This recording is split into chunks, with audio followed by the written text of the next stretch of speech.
नमस्कार बालमित्रांनो.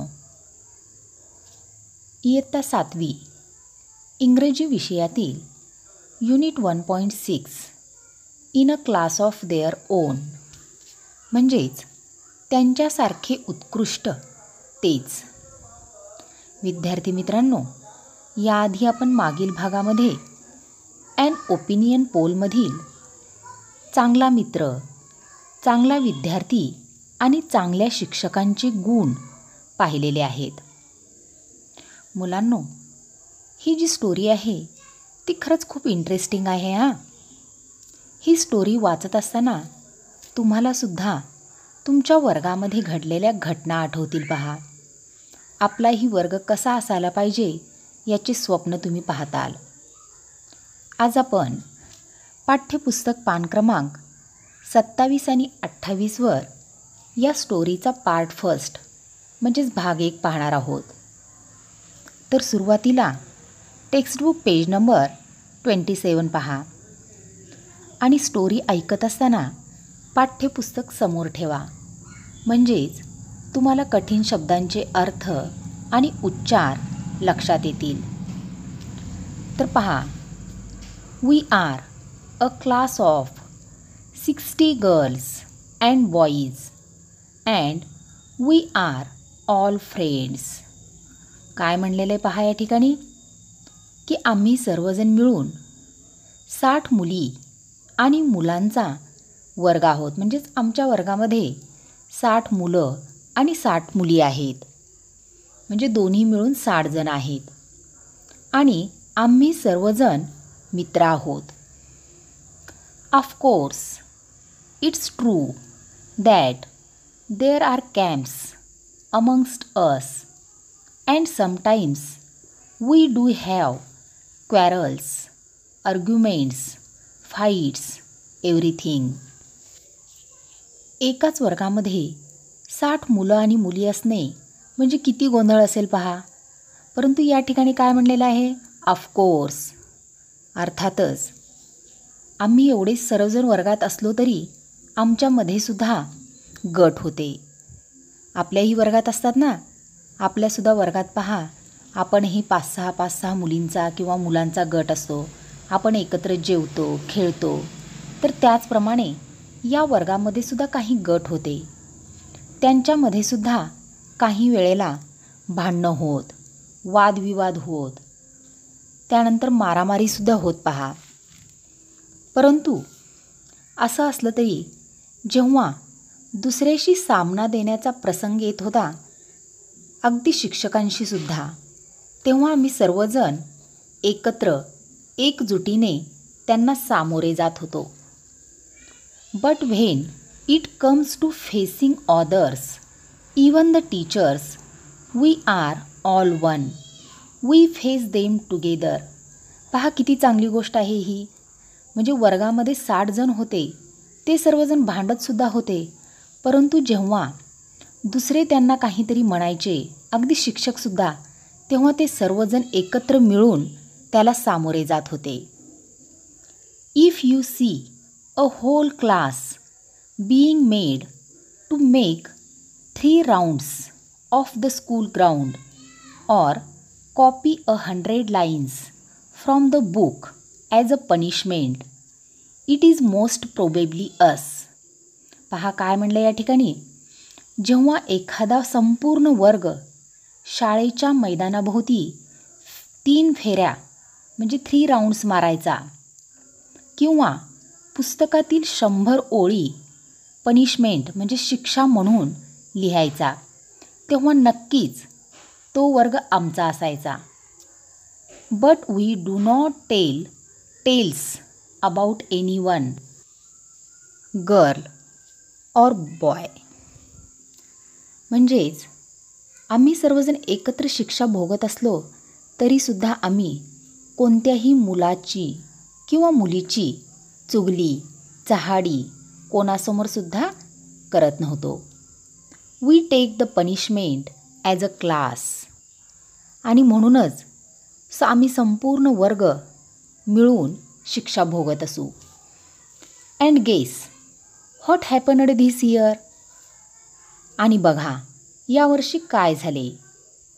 We were used to teachers shouting at us for poor marks, shabby work, incomplete homework, not attending school regularly, and all the other things that teachers worry about. आता या ठिकाणी पहा, poor marks म्हणजेच कमी गुण, शेबी work म्हणजेच घाणेरडे गच्चाळ काम, इनकम्प्लीट होमवर्क म्हणजे अपूर्ण वर्गपाठ, त्यानंतर नॉट अटेंडिंग स्कूल रेग्युलरली म्हणजे शाळेमध्ये नियमित हजर न राहणे. मग शिक्षकांना आपल्या विद्यार्थ्याबद्दल या सर्व गोष्टीची चिंता वाटते पहा, परंतु आम्हाला मात्र याबद्दल काहीच वाटत नव्हते. But we didn't mind it म्हणजे आम्हाला याचे काहीच वाटत नव्हते. It made no difference to us म्हणजे यामुळे आम्हाला काही फरक पडत नव्हता. म्हणजे वर्गामध्ये कुणाला चांगले मार्क मिळाले नाहीत किंवा शाळेत जर कुणी नाही आला तरी याचेसुद्धा आम्हाला काही वाटत नव्हते.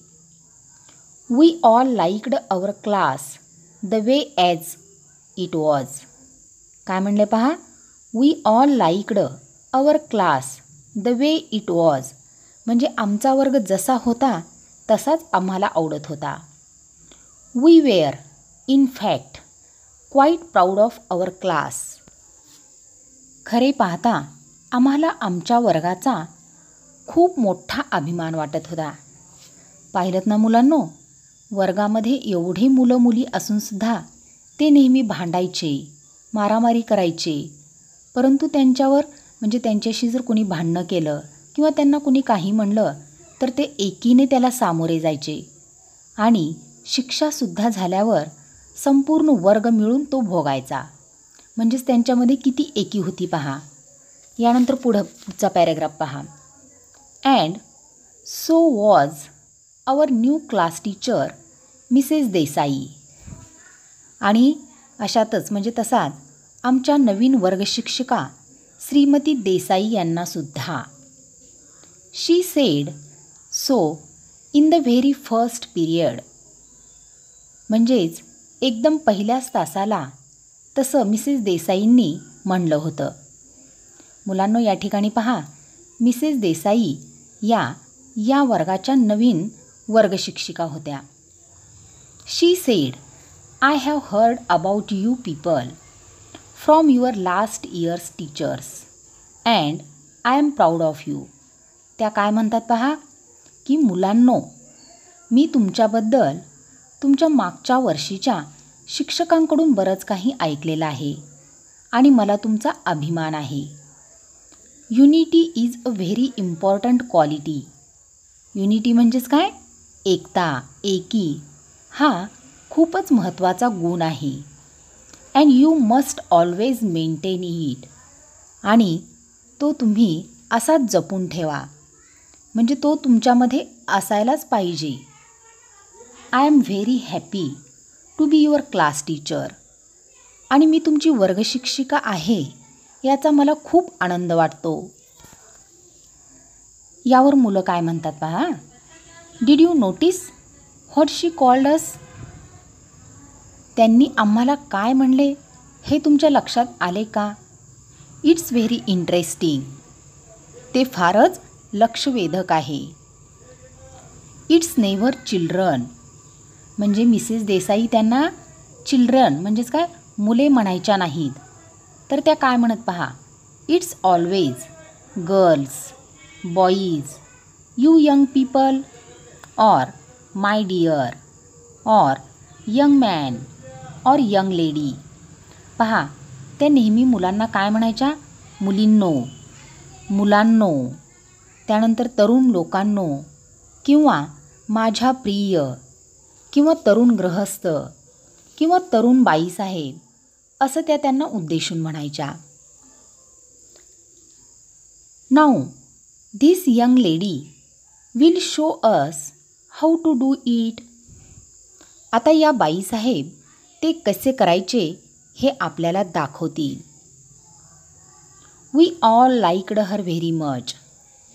आम्हाला त्या सर्वांना खूप आवडायच्या किंवा आवडतात. मुलांनो पहा या ठिकाणी मिसेस देसाई या मुलांच्या वर्गशिक्षिका होत्या आणि त्या नेहमी मुलांना मुलांनो असं आदरार्थी बोलायच्या पहा. त्यामुळेच त्या वर्गातील सर्वांना खूप आवडायच्या. यानंतर पुढे पाठ्यपुस्तक पान क्रमांक 28 पहा. First paragraph. Soon it was time for the first unit test. म्हणजे लवकरच पहिल्या घटक चाचणीची वेळ आली. आफ्टर द टेस्ट, चाचणीनंतर. We all got ready to receive our usual share of scolding and punishment. म्हणजेच काय म्हणलं आहे पहा, आम्ही सर्वजण आमच्या खरडपट्टीची, शिक्षेची म्हणजे आमचा नेहमीचा जो वाटा होता तो पत्करायला तयार झालो. म्हणजेच मुलांनो, या ठिकाणी या वर्गातील मुलांना नेहमीच परीक्षेमध्ये कमी मार्क्स मिळायचे. त्यामुळे त्यांना खूप ओरडा सहन करावा लागायचा. शिक्षक त्यांना रागवायचे, शिक्षा करायचे. यासाठी सुद्धा ते तयार होते. But when Mrs Desai came with the progress report cards she didn't look angry. परंतु जेव्हा चाचणी झाल्यानंतर मिसेस देसाई वर्गामध्ये आल्या, त्यांच्या हातामध्ये प्रोग्रेस रिपोर्ट कार्ड्स म्हणजेच प्रगती पुस्तक होते. परंतु त्या रागावलेल्या दिसत नव्हत्या. शी वॉज रादर क्वाईट, म्हणजे त्या काहीशा शांत होत्या. शी स्माइल्ड ॲज युज्युअल, त्या नेहमीप्रमाणे हसल्या. But her eyes didn't look happy, परंतु त्यांच्या डोळ्यामध्ये आनंद दिसत नव्हता. She handed out the cards one by one. त्यांनी एक एक करून सर्वांना प्रगती पुस्तक वाटले. Many of us had failed in one subject or the other. आमच्यापैकी बरेच जण एका विषयामध्ये नापास झालेले होते, तर काही जण दुसऱ्या विषयामध्ये नापास झालेले होते. Some had not appeared for the test. म्हणजे आमच्यापैकी काही जण परीक्षेला बसलेच नव्हते. A few had got good marks in some of the subject. आमच्यापैकी काही जणांना काही विषयामध्ये चांगले गुण मिळाले होते. Very few had done well in all the subject. म्हणजे फारच थोड्यांनी सर्वच विषयामध्ये चांगली कामगिरी केलेली होती. म्हणजे वर्गातील खूपच कमी जणांना सगळ्याच विषयात चांगले गुण मिळालेले होते. So that's that. तेव्हा ते सर्व असे आहे. She said after handing out all the cards. म्हणजेच जेव्हा मिसेस देसाईंनी सर्वांना कार्ड वाटून झाले, प्रगती पुस्तक वाटल्यानंतर त्या काय म्हणाल्या, म्हणजे हे असे आहे तर. म्हणजेच या ठिकाणी सांगा त्यांच्या लक्षात आलं की वर्गाची स्थिती कशी आहे. काही मुले परीक्षेला बसत नाहीत, तर काही जण बऱ्याच विषयामध्ये नापास झालेले आहेत आणि खूपच कमी जणांना चांगले गुण मिळालेले आहेत. Suddenly her eyes were filled with tears. म्हणजेच हे सर्व पाहिल्यानंतर त्यांच्या डोळ्यामध्ये पाणी आलं. She didn't let the tears fall of course. म्हणजेच डोळ्यात पाणी आलं तरी त्यांनी ते पाणी डोळ्यातून खाली ओघळू दिलं नाही. She just blinked them away and turned to the blackboard. म्हणजे मुलांनो, जेव्हा आपल्या डोळ्यात पाणी येतं, आपल्याला रडू येतं, तेव्हा आपले अश्रू आपल्या गालावर ओघळतात पहा. परंतु मिसेस देसाईने काय केलं सांगा, त्या अश्रूंना खाली ओघळू दिलं नाही. शी ब्लिंक्ड देम अवे. म्हणजेच त्यांनी त्यांच्या डोळ्यांच्या पापण्यांची उघडझाप केली. त्यामुळे डोळ्यातील अश्रू डोळ्यामध्येच राहिले आणि त्या पटकन फळ्याकडे वळल्या. Are you angry with us madam? Someone asked. मग वर्गातील कोणीतरी त्यांना काय विचारतं की मॅडम, तुम्ही आमच्यावर रागावला आहात का? No, not at all. त्या काय म्हणतात, नाही, मुळीच नाही.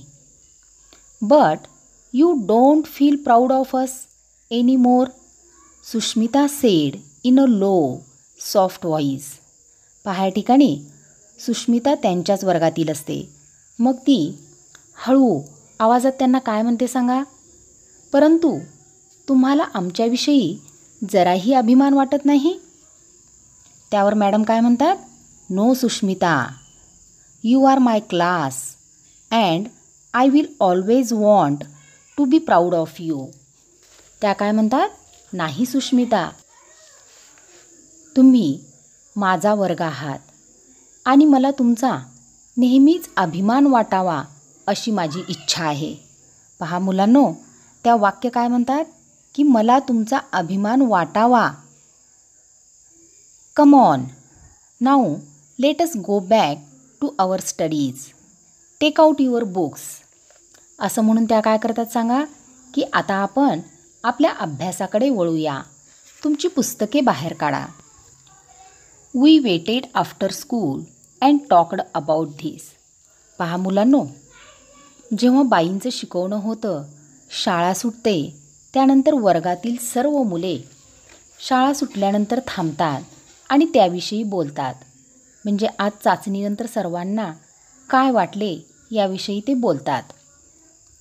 Did you notice what Desai ma'am said, Asmita asked Snehal. Snehal अस्मिताला काय म्हणते पहा की देसाई मॅडम काय म्हणाल्या हे तुझ्या लक्षात आले का. She said I will always want to be proud of you. She didn't say I am proud of you.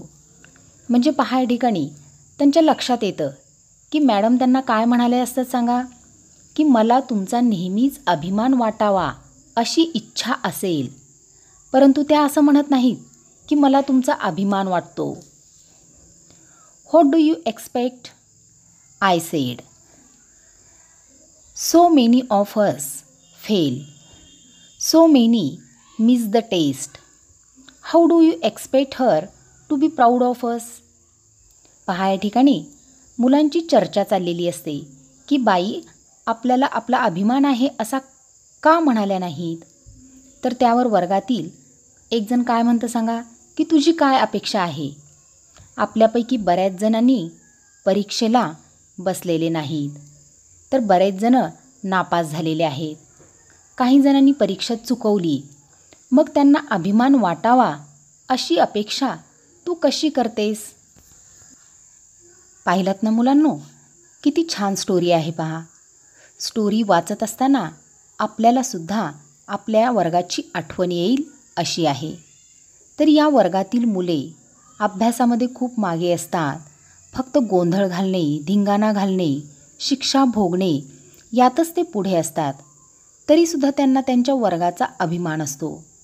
परंतु जेव्हा त्यांच्या नवीन वर्गशिक्षिका देसाई मॅडम त्यांना शिकवायला येतात, तेव्हा त्यांच्या शिकवण्याने, त्यांच्या बोलण्याने त्या वर्गातील मुलांना खूप आवडू लागतात.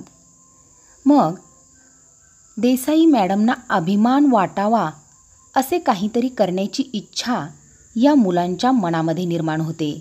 मग ही मुले काय करतात ते आपण पार्ट 2 पाहणार आहोत. आजचा झालेला भाग तुम्ही पाठ्यपुस्तकातून वाचा आणि पुढे दिलेल्या कठीण शब्दांचे अर्थ तुमच्या वहीमध्ये लिहा आणि त्यांचे वारंवार वाचन करा.